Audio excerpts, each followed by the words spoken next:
وہ خاتون واقعی خوبصورت تھی اور آپ اسے ایک بار دیکھنے کے بعد دوسری بار دیکھے بغیر نہیں رہ سکتے تھے۔ انسان کی شخصیت صرف سراپے تک محدود نہیں ہوتی۔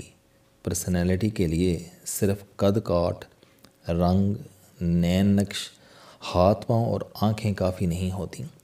انسان کے اندر کیا ہے، یہ کتنا پڑھا لکھا ہے، اس کا وژن کتنا وسیع ہے، اس کی قوت مشاہدہ کتنی ہے، اس کی سوچ، اس کے احساس کا افق کتنا کھلا ہے، اس کے اندر رحم، ہمدردی اور محبت کا کتنا جذبہ ہے، یہ تہذیب اور شائستگی کی کس بلندی پر فائز ہے، یہ گفتگو کرنے، اٹھنے بیٹھنے، مخاطب ہونے اور دوسروں کے خیالات کے احترام میں کتنا طاق ہے، اور یہ لفظوں کے بجائے باڈی لینگویج سے کتنا کام لیتا ہے۔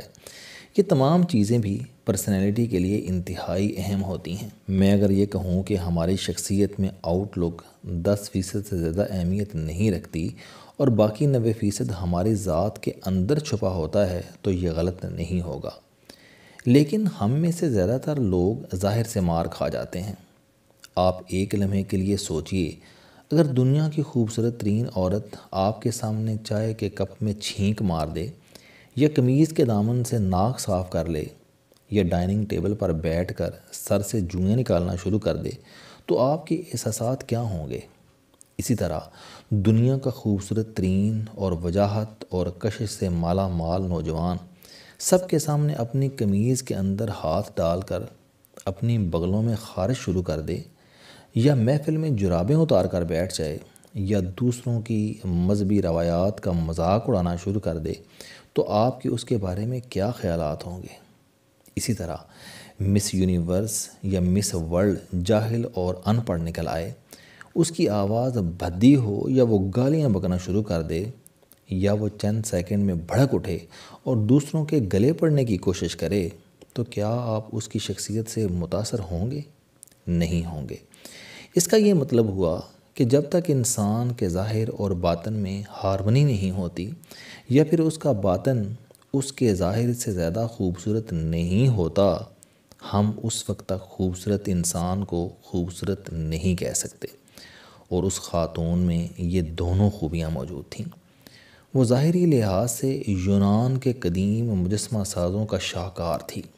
یوں لگتا تھا کہ اس کا ایک ایک نقش پوری توجہ، پوری یکسوئی سے گھڑ گھڑ کر بنایا گیا ہے۔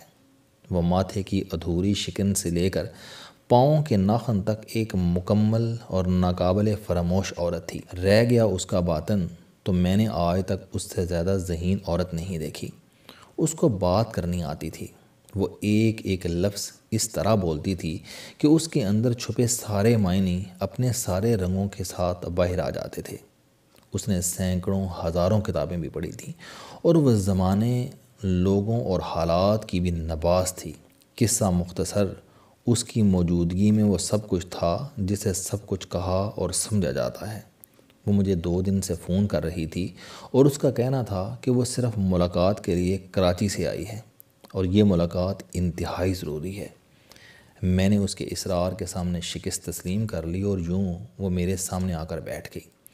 میرا خیال تھا کہ وہ پاکستان کے کسی بڑے گھرانے سے تعلق رکھتی ہے، کیونکہ وہ کسی بھی پہلو، کسی بھی اینگل سے مڈل کلاس یا لوور مڈل کلاس دکھائی نہیں دیتی تھی۔ لیکن جب اس نے مجھے اپنا پیشہ بتایا تو مجھے اپنی سانس سینے میں دبتی ہوئی محسوس ہوئی۔ وہ اس پیشے سے تعلق رکھتی تھی جس کا نام لیتے ہوئے بھی انسان کو شرم آتی ہے۔ میرا بھی سر جھک گیا، لیکن اسے کسی چیز کی پرواہ نہیں تھی۔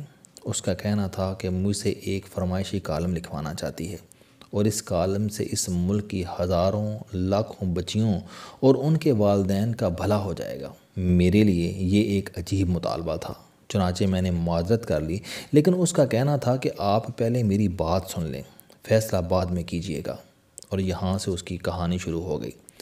وہ کراچی کے ایک لوور مڈل کلاس گھرانے کے ساتھ تعلق رکھتی تھی۔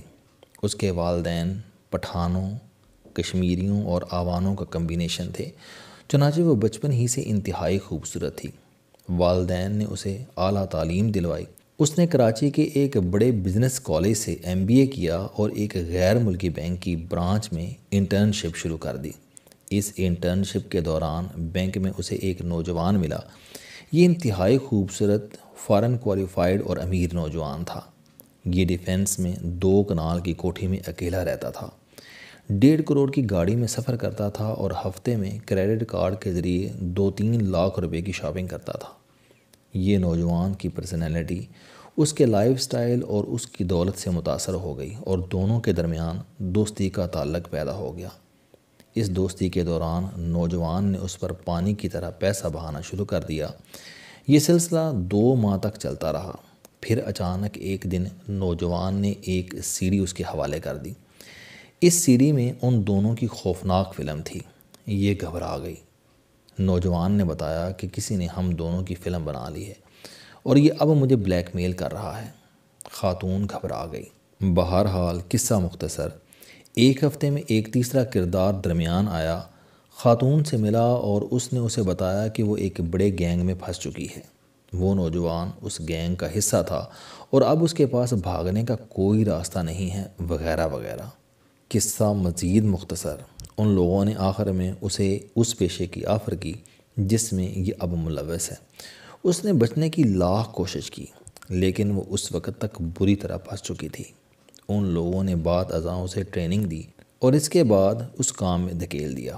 خاتون نے انکشاف کیا کہ یہ لوگ ملک میں مافیا کی طرح کام کرتے ہیں۔ ان کا ہیڈ کوارٹر کراچی میں ہے لیکن یہ لوگ ملک کے تمام بڑے شہروں میں پھیلے ہوئے ہیں۔ اس میں لڑکیاں بھی ہیں اور لڑکے بھی۔ یہ لوگ خوبصورت لڑکیوں کو زنانہ کالجوں اور یونیورسٹیوں میں داخلے دلاتے ہیں۔ یہ لڑکیاں یونیورسٹیوں اور کالجوں میں خوبصورت لڑکیاں تلاش کرتی ہیں، ان کے ساتھ دوستیاں لگاتی ہیں، انہیں اپنے ساتھ ریسٹورانوں، ہوٹلوں اور پارٹیوں میں لے کر جاتی ہیں۔ وہاں انہیں اس مافیا کے خوبصورت لڑکے ملتے ہیں۔ ان لڑکوں کے پاس بڑی بڑی گاڑیاں اور ہیوی کریڈٹ کارڈز ہوتے ہیں۔ یہ لڑکیوں کے ساتھ دوستیاں لگاتے ہیں، انہیں شاپنگ کراتے ہیں، شادی کا جھانسا دیتے ہیں، ان کی فلمیں بناتے ہیں اور بعد ازاں یہ لڑکیاں مافیا کے پھندے میں پھنس جاتی ہیں۔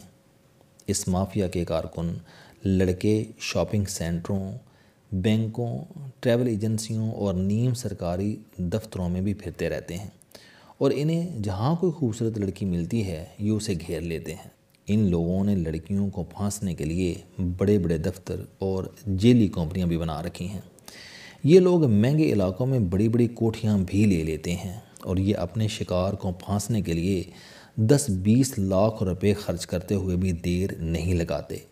خاتون نے انکشاف کیا کہ فلم بنانے کے بعد نوجوان لڑکوں کا رول ختم ہو جاتا ہے، یہ غائب ہو جاتے ہیں اور اس کے بعد دوسرے لوگ سامنے آ جاتے ہیں، جس کے بعد لڑکی کے پاس خودکشی یا ان کی بات ماننے کے سوا کوئی چارہ نہیں رہتا۔ اس کا کہنا تھا کہ یہ لوگ بڑے بڑے با اثر گھرانوں کی لڑکیوں کو بھی گھیر لیتے ہیں۔ یہ لڑکیاں بعد ازاں انہیں پولیس اور ایجنسیوں سے بھی بچاتی ہیں اور انہیں دوسرے با اثر گھرانوں تک بھی پہنچاتی ہیں۔ اس کا کہنا تھا کہ وہ اس ملاقات کے ذریعے تمام والدین تک یہ پیغام پہنچانا چاہتی ہے کہ وہ اپنی بیٹیوں کی سہیلیوں پر نظر رکھا کریں۔ ہو سکتا ہے اس کی سہیلی کا تعلق اس مافیا سے ہو، یوں ان کی بیٹی بھی اس طرح ایسے گھناؤنے گرداب میں پھنس جائے۔ اس کا کہنا تھا کہ تمام لڑکیاں بھی گھروں سے باہر قدم رکھتے ہوئے اس کی کہانی کو ضرور سامنے رکھیں۔ ہو سکتا ہے جسے وہ اپنا منگیتر سمجھ رہی ہوں وہ اسے اس راستے پر لے جائے جس کے آخر میں دکھ اور گناہ کے علاوہ کچھ نہیں۔ میں نے اسے پوچھا کہ کیا آپ کے والدین کو آپ کی جاب کا علم ہے؟ اس نے انکار میں سر ہلا دیا اور بولی نہیں، میں بظاہر ایک بڑی کمپنی میں کام کرتی ہوں، وہاں میری حاضری بھی لگتی ہے اور ہر مہینے تنخواہ بھی جاری ہوتی ہے، لیکن مجھ سے کام اس نوعیت کے لیے جاتے ہیں۔ اس کی کہانی انتہائی ہولناک تھی۔ میں نے اس سے یہ فرمائشی کالم لکھنے کا وعدہ کر لیا۔ وہ اٹھی اور میں اسے چھوڑنے کے لیے باہر آ گیا۔ باہر اس کی گاڑی کھڑی تھی۔ ڈرائیور نے لپک کر 7 سیریز BMW کا دروازہ کھولا۔ میں نے ڈرائیور کو پہچان لیا۔ یہ ملک کی ایک اہم شخصیت کا ڈرائیور تھا۔ وہ مجھے دیکھ کر تھوڑا پریشان تھا۔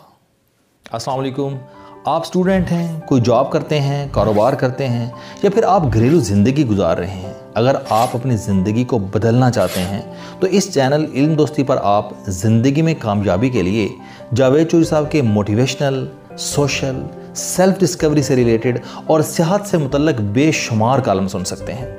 میرا دعویٰ ہے کہ یہ چینل آپ کی زندگی بدل دے گا۔ اس چینل کا مقصد اچھی باتیں معاشرے میں پھیلانا ہے اور اچھی بات کو دوسروں تک پہنچانا صدقہ جاریہ ہے۔